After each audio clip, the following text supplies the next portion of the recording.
పొగాకు మీద 40% జీఎస్టీ పెంచాలని చెప్పి కేంద్ర ప్రభుత్వం నిర్ణయించింది. దీనిపైన మీరు ఏ విధంగా స్పందిస్తారు? పొగాకుపై మీరు నివారణ, పొగ తాగొద్దు అని చెప్పేసి, గుట్కాలు తినొద్దు అని చెప్పేసి మీరు సుదీర్ఘంగా పోరాటం చేస్తూ వస్తున్నారు కదా! మీ పోరాటానికి ఇది ఫలితం అంటారా? ఒక్కొక్క మెట్టు మీరు అధిగమిస్తూ వస్తున్నట్లుగా మనం చూడొచ్చా? పొగాకు నియంత్రణలో కేంద్ర ప్రభుత్వం ఒక గొప్ప మైలురాయి సాధించారని చెప్పవచ్చు. ఎందుకంటే ఒక 3 నెలల కిందట కేంద్ర ఆర్థిక మంత్రి నిర్మలా సీతారామన్ గారు పొగాకు నియంత్రణ దిశగా ఈ సిగరెట్లు, బీడీలు ప్లస్ పాన్ మసాలాపైన ఎప్పుడైతే జీఎస్టీ పెంచాలి అని చెప్పేసి నిర్ణయించడం జరిగిందో, అప్పుడు కొంతమంది కొన్ని వర్గాల వారి నుంచి ఇది కొంచెం మాకు ఇబ్బందికరంగా ఉంటదని చెప్పి వాళ్ళు అడిగితే, అవును, మీరు పొగాకు సాగు చేసే రైతులు కూడా ప్రత్యామ్నాయ పంట వైపు దృష్టి కేంద్రీకరించాల్సిన అవసరం ఉంటది. అంతేకాకుండా పొగాకు పంట సాగుకు కూడా ప్రత్యామ్నాయ పంటల సాగు విషయంగా మీరు ఆలోచిస్తే బావుంటది. ఎందుకంటే ఇన్ ఫ్యూచర్‌లో పొగాకు సాగు అనేది క్రమక్రమంగా తగ్గించుకునే అవకాశం ఉంది. తగ్గించాల్సిన అవసరం కూడా ఉంది. ఎందుకంటే పొగాకు పంటలు గూడా నాట్ ఓన్లీ పొగాకు యూజ్ చేసేవాళ్ళు గాదు. పొగాకు పంటలో పనిచేసే వాళ్ళకి గూడా గ్రీన్ టొబాకో అని ఒక జబ్బొచ్చే అవకాశం ఉంటది. చాలామందికి తెలియదు. ఎందుకంటే పొగాకు పంటలలో పనిచేస్తున్న వాళ్ళకి శ్వాసకోశ సంబంధ వ్యాధులు ఇప్పుడు సిగరెట్ తాగుతున్నప్పుడు పక్కోడికి ఎట్లయితే పాసివ్ స్మోకింగ్ ఎఫెక్ట్ వస్తదో, అట్లనే పొగాకు పంటలో పనిచేసే వాళ్ళకి కూడా గ్రీన్ టొబాకో అని చెప్పేసి ఒక జబ్బొస్తది. అది మాకు అంతకుముందు తెలియదు.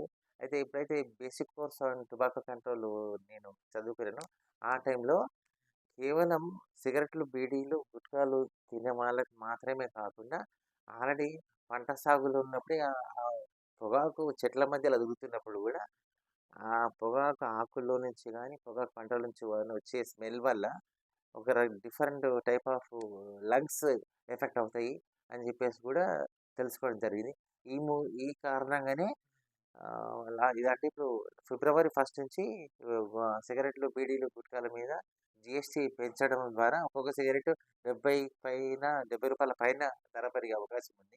అయితే ఇది ఒక రకంగా యువతకి ఇప్పుడు ఏదో జస్ట్ రూ. 18, రూ. 20కి అట్లా సిగరెట్లు కొంటున్నారు. లేకపోతే ఇంకా కూలీనాలు చేసుకునే వాళ్ళు బీడీలు తాగుతున్నారు. అయితే వాళ్ళకు ఇవి మరింత ప్రియమయ్యే అవకాశం ఉంది. అయితే కేంద్ర ప్రభుత్వం ఈ నిర్ణయం తీసుకోవడానికి బలమైన కారణం ఉన్నప్పటికీ గూడా, యాక్చువల్‌గా ఇది జీఎస్టీ పెంపు ద్వారా ఓకే. పొగాకు నియంత్రణ అంటే సాధ్యమైతది. కానీ కేంద్ర ప్రభుత్వ నిర్ణయానికి తోడుగా సమాజంలో, జనబాహుళ్యంలో గూడా ఒక ఆలోచన రావాలి. ఎందుకంటే ఒక ఆదాయం పంపు కోసమో, లేకపోతే పొగాకు నియంత్రణ కోసమే కేంద్రం నిర్ణయం తీసుకున్నప్పటికీ గూడా, సమాజంలో ఏ మార్పు రావాలి అంటే నికోటిన్ సంబంధించి ప్రొడక్ట్స్ ఏవైతే ఉన్నాయో సిగరెట్, బీడీ, గుట్కా, పాన్ మసాలా ఇవి వాడటం వల్ల ఏ రకమైన సమస్యలు, ఆరోగ్య సమస్యలు వాళ్ళు ఫేస్ చేస్తున్నారు. ఏ రకమైన జబ్బులతోని వాళ్ళు ఆస్పత్రి పాలవుతున్నారు అనేది ప్రజలు ప్రతి ఒక్కరు గూడా వాళ్ళంతట వాళ్ళు ఆలోచిస్తే, ఇప్పుడు రూ. 20 సిగరెట్‌తోని మెల్లమెల్లగా రూ. 200 డబ్బాకి పోతది. తర్వాత ఏదో టీబీయో, క్యాన్సర్ వచ్చిందనుకోండి, వాళ్ళ ఆస్పత్రికి చెప్పి ఎన్ని డబ్బులు పెట్టాలి. ఇవన్నీ ఆలోచించాల్సిన అవసరం ప్రతి ఒక్కరిపైన ఉంది. అంతే తప్పించి నిర్మలా సీతారామన్ జీఎస్టీ పెంచింది. సిగరెట్లు ఎక్కువ ధర అయిపోయినాయి, బీడీలు ఎక్కువ ధర అయిపోయినాయి, పాన్ మసాలా ఎక్కువైపోయినాయి అనేది ఇట్స్ నాణానికి మరోవైపు అది. కానీ నాణానికి ముందు వైపున అదేంది? ఎప్పటినుంచో వస్తున్న ఈ పొగాకు ఉత్పత్తుల వల్ల ఆరోగ్యం ఎంత మటుకు ప్రభావితమైతుంది అనేది not only common man, vice people, well ఎడ్యుకేటెడ్స్, ఎక్కువ చదువుకున్న వాళ్ళు గూడా ఆలోచించాల్సిన అవసరం ఉంది. అంటే ముఖ్యంగా ఇక్కడ చూడండి, ధర పెరగడం వలన సిగరెట్లు తాగడం గానీ, గుట్కాలు తినడం గానీ మానుతారంటారా? సిగరెట్టు మానరా అనేది మనిషి విచక్షణతోని చాలా ఆలోచించాలి. ఎందుకంటే చాలామందికి తెలుసు. ఇప్పుడు కొంతమంది సినిమా చూస్తారు, కొంతమంది చూడరు. అయితే దేశవ్యాప్తంగా గూడా ప్రతి థియేటర్‌లో 4 షోలకు ముందు మినిమమ్ 5 మినిట్స్ ప్రేక్షకులకు అవసరమున్నా లేకున్నా గానీ, ఈ నగరానికి ఏమైంది అని చెప్పేసి సిగరెట్, బీడీ, గుట్కాల వల్ల కలిగే అనర్థాలపైన అద్భుతమైన దృశ్య శ్రవణ విధానంలో వివరిస్తున్నారు. అంటే ఒక సిగరెట్ తాగడం వల్ల, లేకపోతే గుట్కా తినడం వల్ల ఆరోగ్యం ఎట్లా స్పాయిల్ అయితుందని చెప్పేసి, అంటే కొంతమందికి మాకు చదువు రాదు. ఆ సిగరెట్ డబ్బా మీద రాసి ఉంటది. టొబాకో కాజెస్ క్యాన్సర్ అని. మాకు చదువు రాదంటోళ్ళున్నారు. లేకపోతే ఆ బొమ్మ చూసేందుకు మాకు కళ్ళు కనబడనోళ్ళుంటారు. అటువంటి వాళ్ళకి ఏం చేస్తుందంటే కేంద్ర ప్రభుత్వము ఈ సినిమా అనేది వినోదాత్మకం. వినోదం కోసమే సినిమాకి పోతాం. కానీ వినోదం కంటే ముందు నీ ఆరోగ్యము వీటి వల్ల ఎట్లా ప్రభావితం అయితుందని చెప్పడానికి గాను 5 మినిట్స్ స్లైడ్స్ పెడుతుంది. సినిమా వాళ్ళకి అది అవసరం లేదు. చూపించాల్సిన అవసరం లేదు. కానీ నిబంధనల మేరకు స్లైడ్ చూపిస్తున్నారు. అందులో క్లియర్‌గా చూపిస్తారు. ఒక వ్యక్తి సిగరెట్‌కి అలవాటయిన తర్వాత ఎప్పుడో ఒకసారి హృదయానికి గాని, దేనికైనా గాని ఎఫెక్ట్ అయితే హాస్పిటల్‌లో పడితే కుటుంబం ఎంత సఫర్ అయితది అనేది చాలా చక్కగా అర్థం గాని వాళ్ళు కూడా అర్థమయ్యేటట్టు చూపిస్తున్నారు. అంతకంటే మించి ఒక జనము మనం ఎందుకు సిగరెట్లు, బీడీలు మానకూడదు అని ఆలోచించుకునే అవసరం ఎందుకు జనం చేయరు నాకర్థం కాదు.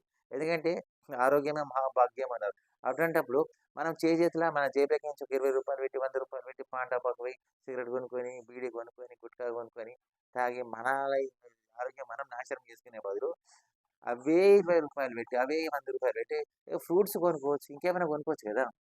అంటే ఇది నియంత్రణ చేయాలన్నప్పుడు ప్రభుత్వము తయారు చేసే వాళ్ళ మీద ఎందుకు ఇటువంటి భారం మోపట్లేదు? కేవలము సేవించేవారు, వినియోగదారుల మీద మాత్రమే ఇంత పెద్ద భారం మోపుతున్నారు. దీన్ని ఏ విధంగా ఇప్పుడు ఏ ప్రభుత్వం అనేది జనాన్ని చైతన్యం తీసే దిశగానే ఆలోచిస్తది. చైతన్యం తీసే దిశగానే నిర్ణయాలు తీసుకుంటది.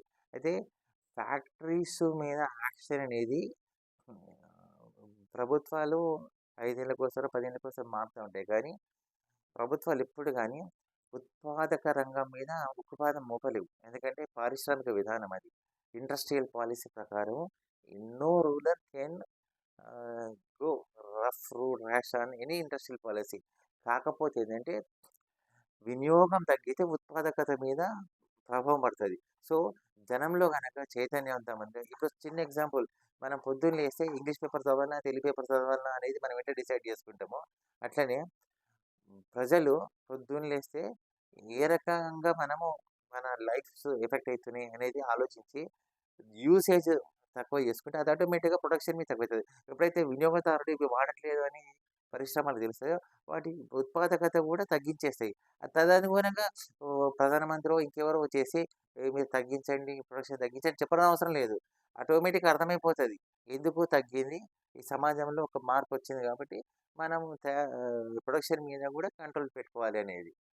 Thank you. మొత్తం మీద అంటే వినియోగదారులు ఎక్కడైతే తగ్గిపోతారో పారిశ్రామికవేత్తలు కూడా అటువైపు నుండి మళ్ళీ అవకాశం ఉంది కాబట్టి ఖచ్చితంగా ప్రజల్లో ఒక మార్పు రావాలి. వినియోగదారుల్లో మార్పు వచ్చినప్పుడు పొగాకు సంబంధించి పరిశ్రమలు కూడా తగ్గిపోయే అవకాశం ఉంది కాబట్టి ఆ విధానంతోనే కేంద్ర రాష్ట్ర ప్రభుత్వాలు నిర్ణయం తీసుకుంటే జరుగుతుంది. కిరణ్తో Mahender Please do subscribe to SKS Fly TV.